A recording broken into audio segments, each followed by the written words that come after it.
What's going on, guys? It's Catenary here, back with another video. Look, guys, you click the thumbnail, you click the video, so you know what the video is about. You want to create hanging wires, cables, things of that nature. So let's hop right into Blender. So once you have Blender open, we have the default cube here.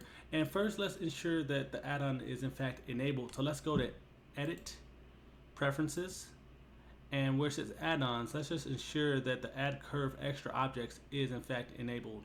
And if you can't find that here, you can just go to the search tab and just enter the word extra, and you'll see at the top, here it is. So check that. And if you want to save your preferences, so this is always enabled, just go to this area here, select this, and check on auto save preferences.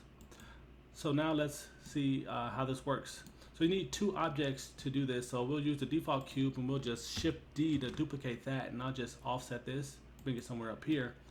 And now to make this work, you need two objects selected. So I'll Shift select this second one, and I'll press Shift A, and where it says curve, go down to knots, and you'll see Catenary. Select that, and quickly you see that these two are now connected by a line.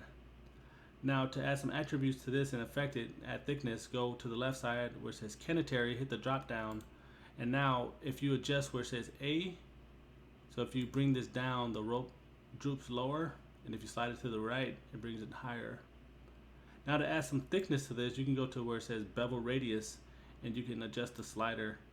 So if you drag it to the right, it adds thickness.